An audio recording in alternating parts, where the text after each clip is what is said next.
Stacy Makishi is a transplant from Hawaii. Like a bonsai plant, Stacy is small but old. She has been making art for over 30 years. A cross-fertilization of theater, comedy, film and visual art, her work is as complex as it is accessible, humorous as it is challenging, visual as it is literate.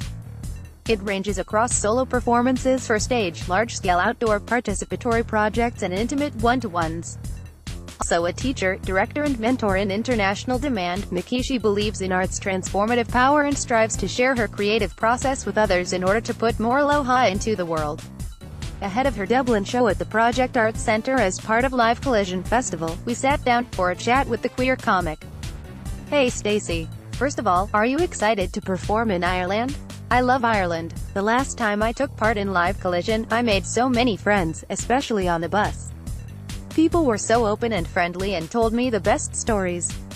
I would walk into the theater each day and say, hey, I just made a new friend, do you know her?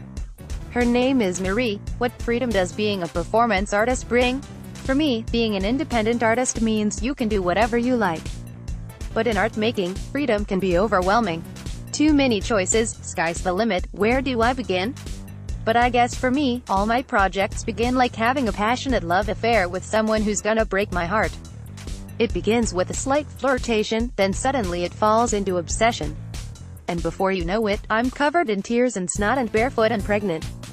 I'm not sure if I'm pregnant with the idea or if the idea is pregnant with me. There's a lot of pushing and breathing, cussing and swearing, but in the end, there's aliveness, and there's nothing quite like it, so you turn around and do it again. But once a show is out in the world, hopefully it can live a life as its own person, and be free from you. Free from your doubt, criticism, angst and judgment. Perhaps this is the real freedom. Do your performances differ each evening based on audience interactions, atmosphere? Each performance is different because each audience is different. Their participation is a vital part of the show. By the end, we all feel interconnected, raw and real. One big, beautiful, human mess. At least, that's what I hope. This story encapsulates my deep-hearted trickster desire. The comforter wishes to comfort and to confound, to make a sacred space for disco, divine, party and paradox. The comforter looks at religion from a more modern, pop culture point of view. What do you think the church would make of it? I'll summarize my thoughts in a story. I was reading a chapter in a book called Big Magic, on divinity. There was a great story about sacred, religious dances performed in Bali. These dances are powerful and holy, and by the 1960s it attracted many tourists and that brought in lots of money. But not everyone was happy. High-minded Westerners were appalled that this could happen to holy art. Surely, the sacred and the profane must be kept separate. The priests didn't want to upset their visitors, so they got together with the dance masters to create a new kind of dance, something entertaining that was divinity-free.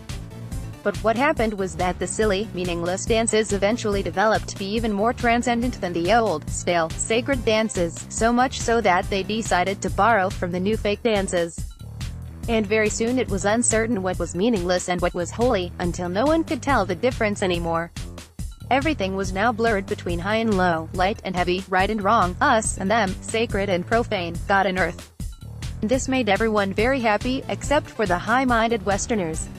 Perhaps this is what the trickster priest had in mind the whole time.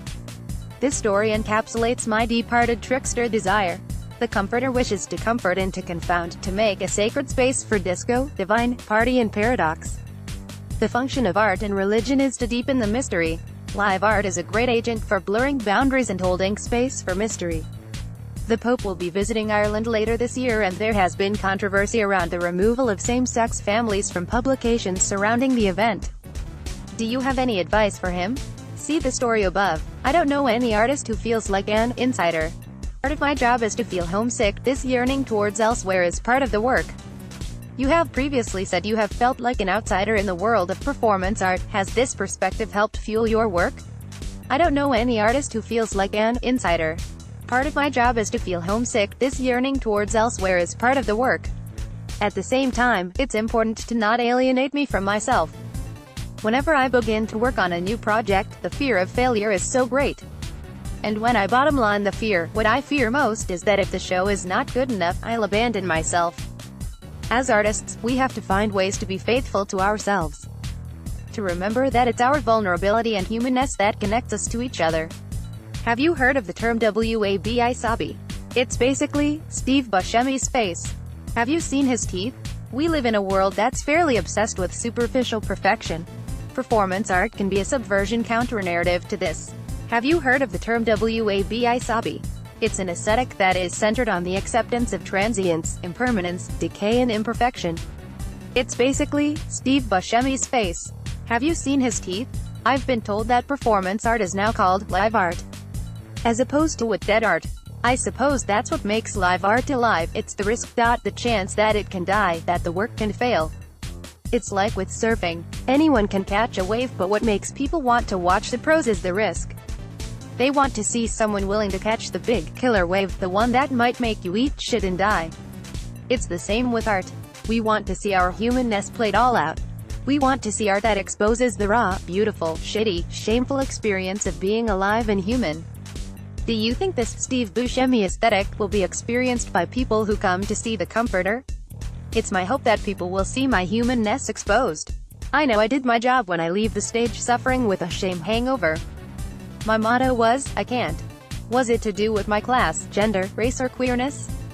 Who knows? Pop music plays a big role in The Comforter. Who is your ultimate pop idol? At the moment, I'm obsessed with Tina Turner. I grew up poor, weird and working class. I walked funny, and my bologna sandwiches smelled like feet. My motto was, I can't. Was it to do with my class, gender, race or queerness? Who knows? But one day, I saw a miracle. A black lion woman roared and thrust her shoulders forward, and her wild mane back. The TV announcer said, Ike and Tina Turner, but I heard, I can Tina Turner.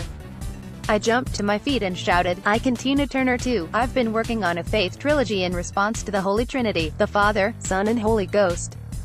But guess who's just showed up? Mary. Proud Mary. I'm talking Tina Turner's Proud Mary. So now I'm pregnant with a new show. I'm talking Immaculate Conception by Mary.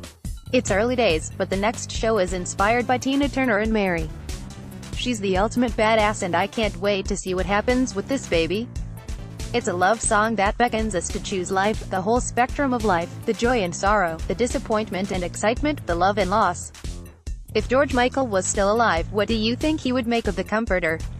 You know, I wasn't a big George Michael fan before this show, but now I'm so in love with him. In many ways, I feel like he co-wrote this show. It's a love song that beckons us to choose life, the whole spectrum of life, the joy and sorrow, the disappointment and excitement, the love and loss. I see how I'm like George. Whenever I'm overwhelmed with big feelings, I take the edge off by drinking or eating or shopping. We want to numb life by shutting down. But if we shut down on one part, we shut down our hearts to all aliveness. Choosing life means making ourselves available to all of life. The show is constantly trying to teach me some tough lessons. Are there any other acts at Live Collision you're excited about? Hell, yes. Dang, it's a live art smorgasbord, all-you-can-eat live art. There's so much I'm excited about. Split Britch's brand new show, Unexploded Ordinances. I cannot wait. Oh, and there's Selena Thompson's race cards, Xavier de Sosa's Regnant, Dick Walsh's Another March, not to mention all trans on decks. Party. And much, much more. And if you're curious to learn more about live art, you gotta check out the Bibliotech Live Art Development Agency. Listen, this festival is the bomb. I cannot wait to be blown away. The Comforter will be at the Project Art Center on Wednesday the 25th of April and Thursday the 26th of April. Book tickets here. Copyright 2018 GCN, Gay Community News. All rights reserved.